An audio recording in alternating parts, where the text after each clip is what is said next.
أنا مروان فيلو ابن المناضل محمد عزت فيلو من كرد دمشق.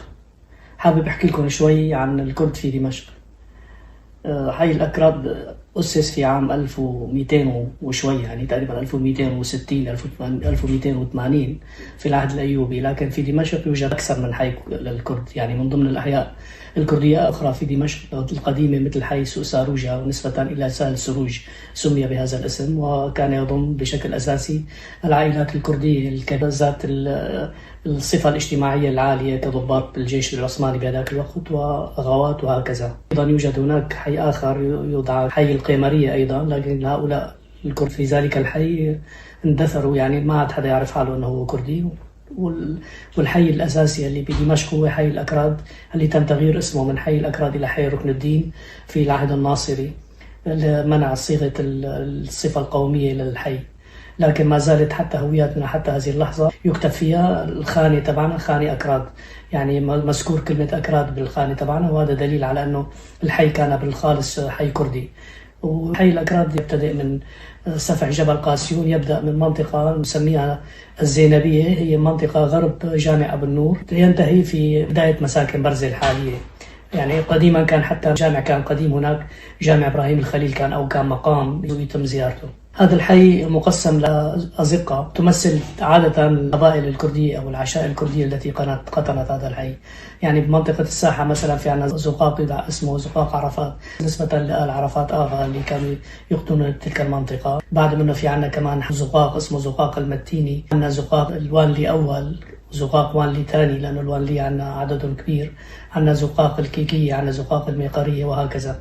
عندنا أزقة تشمل يعني كل العشائر الكردية اللي منتشرة في حي أكراد. وقيل لي يعني في أحد المرات عندما زار والدي أحد من كبار الكرد من كردستان باكور أن حي الأكراد لديكم وكأنه كردستان مصغرة، إذ يوجد به كل القبائل الكردية من كل الأصقاع، يعني من روجافا، من باكور، من باشور، من روجهلات أيضا، حتى أن اللهجات الكردية المتداولة يعني حتى سنة الأربعينات، يعني 45 46 كل السكان الحي كانوا يتكلمون اللغة الكردية بشكل طليق، يعني وقسم منهم لا يتكلم العربية حتى.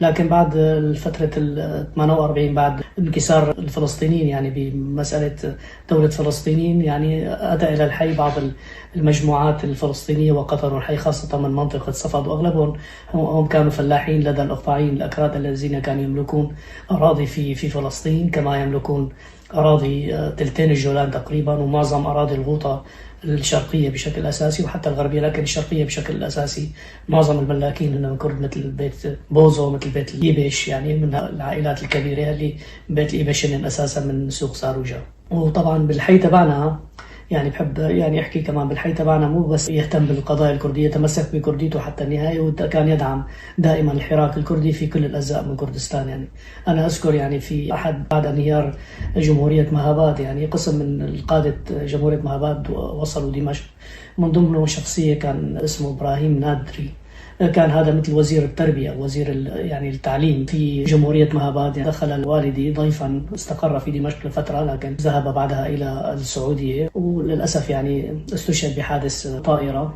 بهذاك الوقت. لكن أنا بدي أحكي إنه التطور الحركة الكردية بسوريا بدأت، يعني حتى بسوريا كلها بدأت من دمشق. وطبعا بدي نوه كمان لنقطة بجوز في ناس ما بيعرفوا إنه منطقة دمشق تاريخيا هي كانت تتبع الإمبراطورية الخورية، لهيك إحنا بنلاقي كثير تسميات في مناطق دمشق هي تسميات باللغة الكردية، مثل منطقة بلودان التي تعني المنطقة المرتفعة، مثل منطقة سارغويا اللي بيقولوها أنها سرغايا، لكن الفلاحين بيلفظوها تماما مثل ما تلفظ بالكردي سارغويا، يعني رأس الدغل. وعندنا كمان منطقة الزبداني أو سيبداني يعني منطقة التفاح، وعندنا الجولان يعني أرض الورود كمان، وعندنا دوما اللي هي تعني لأنه كان دائما فيها ضباب، وهي يعني دومان جاي من كلمة دومان يعني فيها شكل من أشكال الضباب بهذاك الوقت. وحتى جبل قاسيون اللي بيفتخروا فيه سكان دمشق هو أساسا اسم يعني يتبع تسمية كاشيون، يعني الكاشيون الكرد اللي موجودين كان بالأساس يطلق عليهم البابليون كاسم تغييرا للاسم، وتحول حرف الشين إلى سين، وهذا وارد يعني باللغة، يعني مثل كلمة شام أو سام، مثل كلمة شامان أو سامان، هذا الاسم متردد في اللغة الكردية وله ارتباط جذري بالثقافة الكردية القديمة والديانات الكردية القديمة، حتى لذلك اسم شام هو متآتي من هذه التسمية. أعود إلى حي الأكراد من جديد لأقول لكم أن حي الأكراد يعني في تلك الفترة، خاصة بعد انكسار ثورة الشيخ سعيد بيران، قسم من القادة الكرد دخلوا حاليا يعني سوريا. هذاك الوقت الحدود لم تكن مغلقة أساسا، يعني صح تم ترسيم الحدود لكن كانت الحدود مفتوحة، يعني كان يحسن الإنسان يزور مناطق كردستان باكور أو جماعة كردستان باكور يدخلوا الأراضي السورية الحالية بدون أي أوراق رسمية، لأنه كانت العائلات قسمت بين باكور وروجافا. لهيك دخل قسم من القادة الكرد بعد ثورة الشيخ سعيد مدينة دمشق، على رأسهم كاميران بدرخان وجلالة بدرخان وعثمان صبري وممدوح سليم غانلي وقدري بيك جميل باشا وأكرم باشا، والمجموعة هاي اللي انتم بتعرفوها كلياتكم، يعني وهن غنيين على التعريف، اللي هن كانوا قادة الحركة الكردية بهذاك الوقت. ومن هذاك الوقت خرطوا في المجتمع الكردي في دمشق وخاصة في حي الأكراد، وتقرب منهم بهذاك الزمان يعني معظم الناس المتنورين وحتى الأغوات الكرد الموجودين بالحي، مثل علي زلفو آغا وعمر شمدين آغا والمجموعة هاي ككرد. وطبعا كان من المتنورين بهذاك الوقت شخصيات معروفة يعني لعبت دور الثقافي بالمنطقة، منهم الأستاذ راشد جلعو، منهم الأستاذ رشيد شيخ الشباب، منهم والدي كمان عزت فيلو. وطبعا هدول هذيك الفترة يعني تشكل أول تنظيم كردي بهذاك الوقت وسمي خويبون، اللي تشكل لبنان تحت قرى لبنان قبل القادة الكرد، يعني من ضمنهم كانوا انضم لهم عثمان صبري وكمران بدرخان جلالة بدرخان، حتى من كردي مشق كان بيناتهم كمان خالد قطرش ابن عمه لخالد بقداش، يعني لأنه خالد بقداش كمان هو خالد بقداش قطرش انتسبوا بهالتنظيم هذا. وهذا التنظيم يعني الفترة هي يعني أعطى تعليمات حتى للشباب المثقفين إنه لازم منطقة الروجافا بسبب التخلف اللي كان فيها من ناحية التعليم نتيجة الإهمال الكبير من قبل الدولة وحتى فترة الاستعمار الفرنسي، أرسل بعض من المعلمين الكرد الدمشقيين إلى منطقة الجزيرة لرفع نسبة الوعي القومي والتعليم باللغة الكردية. من ضمنهم نفس المجموعة اللي حكيتها، وإضافة لهم كمان في شخصيات أخرى لسنا في وارد طرح كل الأسماء. الشيء الثاني اللي أنا كمان حابب أقوله، بهالفترة هاي كمان بلشت تتأسس نوادي ثقافية رياضية، من ضمنها نادي كردستان، نادي هنانو، نادي صلاح الدين الأيوبي. وهدول النوادي لعبوا دور فعال جدا في رفع الوعي القومي لدى الكرد، خاصة لدى كرد دمشق، وهيك ارتبط كرد دمشق بقضيتهم وأصبحوا يتابعون الأخبار الكردية إن كان بكل الأجزاء، إن كان بباكور ولا باشور ولا روجهلات. وهذا يعني له كان أثر كبير جدا، وكان في كل بيت كردي كانت صورة للملا مصطفى البرزاني تعلق في البيوت، أو صورة للقاضي محمد. وأذكر تماما يعني في بيتنا كان صورة لكل هؤلاء القادة. لكن تم بفترة الناصرية اضطر معظم الكرد بهذاك الوقت نتيجة التفتيش والضغط على الشعب الكردي بهذاك الوقت، اضطرينا بشكل أساسي، اضطرت هؤلاء الناس أنهم يا إما يخفوا هاي الصور والوثائق والكتب اللي كانت لديهم أو إتلافها. طبعا بهي الفترة هاي كمان أبو عثمان صبري وكمان جلالة بدرخان كمان أسسوا مدرسة لتعليم اللغة الكردية في دمشق، في حي دقاق المتيني، في بيت الأستاذ إسماعيل حقي، هو زازا يعني عشيرته زازا كنيته حقي. وهذا البيت فتحوا مدرسة يعني لتعليم اللغة الكردية، لأنه كان الحي بهذاك الوقت يتقن اللغة الكردية لكن فقط لتعليم القراءة والكتابة باللغة الكردية. وكان أبو عثمان صبري قد ألف كتاب الألف الباء الكردية بهذاك الوقت، بعد ما طبعا اتفقوا المجموعات اللي شكلوا الأحرف الكردية، جلالة بدرخان وعثمان صبري وغيرهم، اختصروا بعض الأحرف، لأنه كان عثمان صبري لديه 5 أحرف إضافية عن الأبجدية اللي وجد جلال، لكن تم اعتماد الأبجدية التي طرحها جلالة بدرخان، وعلى أساس هذا وضع كتاب وتم تعليم اللغة الكردية بهي المدرسة هي كمان لها هؤلاء. وهدول الناس يعني اللي تعلمت اللغة الكردية كمان تم إرسال هؤلاء المعلمين إلى منطقة الجزيرة للتدريس باللغة الكردية، من ضمنهم والدي، اللي تم يعني بعد ما تركيا احتجت على تشكيل الحكومة الفرنسية بهذاك الوقت، تم طلب من والدي أن يترك المناطق الكردية أو القرى الكردية التي يدرس فيها، وخيروا بين قرى عربية أو قرى آشورية، فاختار والدي قرية آشورية هي كانت معروفة يعني بمنطقة الجزيرة، ودرس الفترة الآشورية فقط لإتمام السنة، وبعد منها انتقل إلى دمشق، فلم يعين في حي الأكراد بل تم نفيه أيضا إلى كل اللي ذهبوا، تم نفيهم كمان إلى الريف. والدي درس في منطقة الغزلانية اللي كان بيملكها حسين بيك إيبش اللي هو غني عن التعريف، والآخرين قسم منهم لمناطق درعا وقسم السويدة يعني تم تشتيتهم بهذيك الفترة حتى أنهيت القضية هي، وعادوا مجددا إلى حي الأكراد لنشر الفكر القومي. طبعا بالحي تبعنا كان يعني في ناس بيعرفوا أنه الحي تبعنا هو كان بينطلق منه كل القضايا الثقافية يعني من ضمنهم عندنا كنا مثلا مشايخ معروفين بالمنطقة كانوا يديروا الحالة الدينية بالمنطقة. من ضمنهم ملس رمضان البوطي والده للدكتور سعيد رمضان البوطي، أمين كفتارو والده للشيخ أحمد كفتارو، والشيخ جزي كمان. يعني دول كانوا بيديروا المنطقة من الناحية الدينية. إضافة أنه كان هناك لدينا أيضا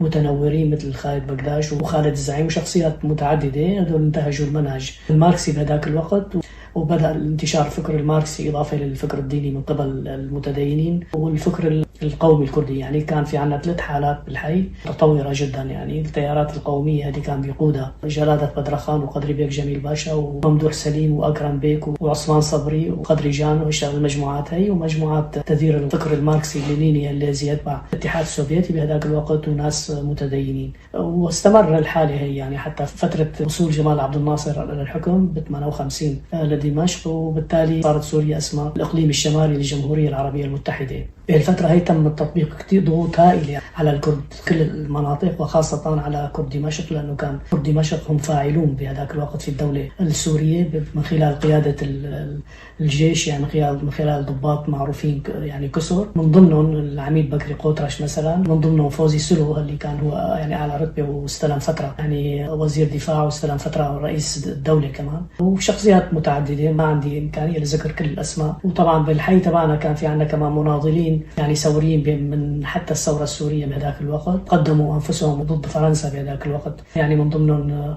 بدي أذكر أسماء ماني حافظها لكن لازم أقرأها لأن مشان ما يصير في خطأ. من ضمنهم المجاهد أبو دياب البرازي، المجاهد أحمد الملا الكردي، المجاهد علي عبد الله الرشي، المجاهد موسى شيخو الرشي، المجاهد يوسف أحمد زازا، المجاهد سعدو رناي، المجاهد محمد خير إيزولي، المجاهد أحمد باراذي، المجاهد علي بصرف، المجاهد توفيق عليكو، والشهيد البرلمان السوري واصف فيتو وغيرهم. هؤلاء هم أهم من ضحوا بحياتهم في سبيل سوريا. يعني لمن لا يقول أن الأكراد لم يساهموا في بناء سوريا، فالكرد هم بالأساس هم المساهم الأول في بناء الدولة السورية من خلال القيادات حتى السياسية والعسكرية. يعني كمان من ضمن القيادات السياسية كان بالحي عنا شخصية معروفة كان علي بوزو كمان، واللي هو استلم حتى بالفترة الناصرية وزير، واستلم 3 مرات يعني وقت كان بحزب الشعب وبعدين صار بالحزب الناصري 3 مرات نصب بمنصب الوزير، وزير داخلية، وزير تعليم عالي، وزير القضاء، يعني وزيرا للقضاء كمان كان. وطبعا في كان شخصيات عنا يعني مهتمة بالشأن السياسي. بدي أحدث قديما يعني قبل يعني حتى بمسألة التعليم واهتمام الشعب الكردي في مسألة التعليم كمان كان لدينا في هذاك الوقت قبل ما الأطفال يدخلوا المدارس كان في عنا ما في شيء اسمه الخجوات يعني أو خجو اللي بدرسوا الأولاد بالمدارس. من ضمنهم خليل الرشي،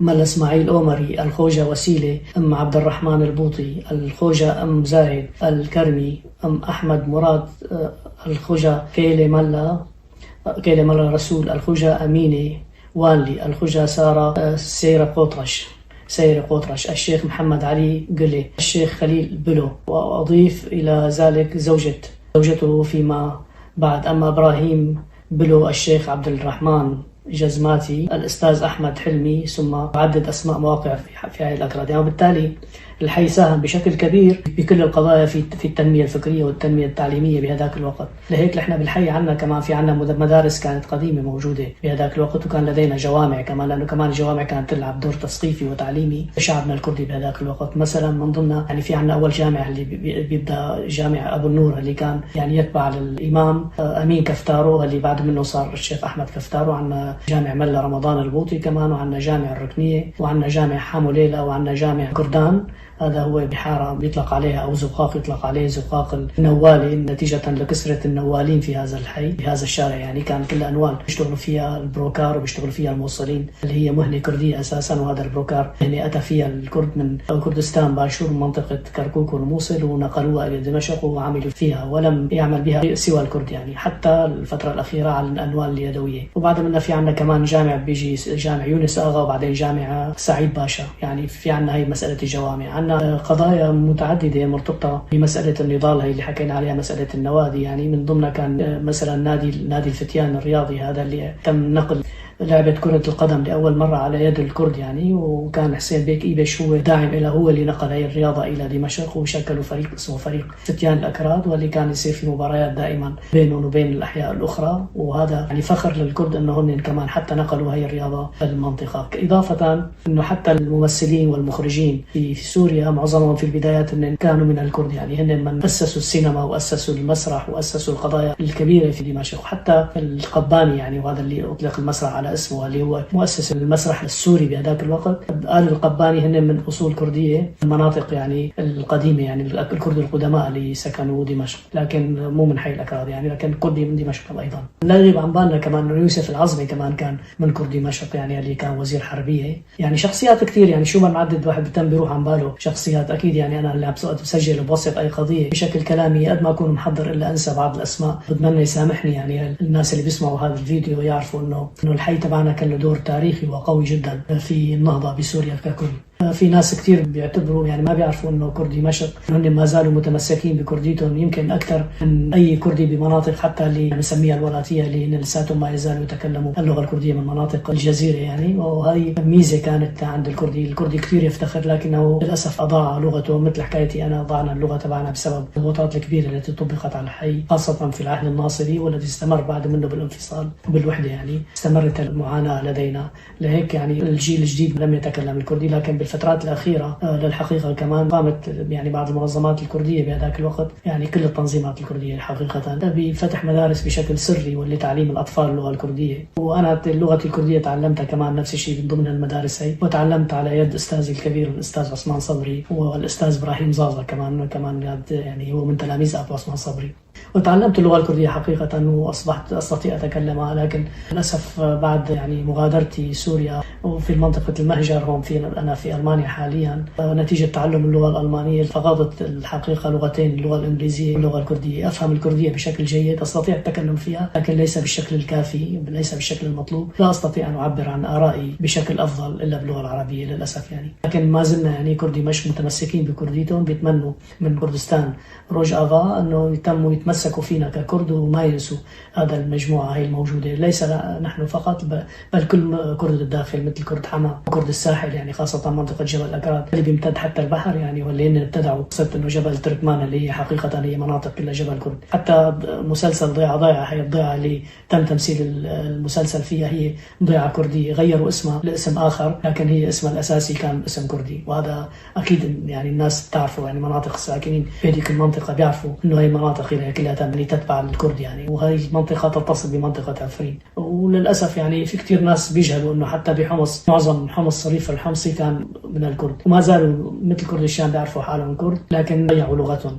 لهيك بتلاقي في قرى هنيك يعني ما زال يطلق عليها كل الأسامي أسامي القرى أسامي كردية، من ضمنهم في قرية اسمها كرد سنية، أنا يعني كنت مر منها، وهي منطقة كلها منطقة كردية حقيقة، إضافة إلى حما وريف حما. يعني حتى حما بالكامل أنا أعتقد إنه هي شعب تبعها بالأساس من الكرد كان، لكن في فترة من الفترات دخل السكن فيها. لهيك حما مقسمة إلى قسمين، الحاضر والسوق. وطبعا السوق هو بالأساس يعني اللي كان من فترة قبل فداء أدو بالكامل إنهم كرد، من ضمنهم عائلات معروفة مثل عائلة البرازي. العائلات هي ما بدي أدخل بمناطق حما، لكن بتمنى أن ما ننسى كرد الداخل وكرد الساحل، هذا لازم يتم ربطه. حبيت بس أعطيكم الفكرة هي، ما بعرف إنه وفيت فيها كافية الشيء هذا ولا لازم نحكي أكثر، ما بعرف يعني. لكن أعتقد أنه أعطيت فكرة مقبولة ومناسبة لنعطي فكرة عن شعبنا الكردي في سوريا، وخاصة في مدينة دمشق اللي لهم كان دور تاريخي كبير جدا في نشر الوعي الثقافي الكردي. حتى أنا المنظمات والتنظيمات الكردية انطلقت بالبداية كلها من دمشق. شكرا لكم.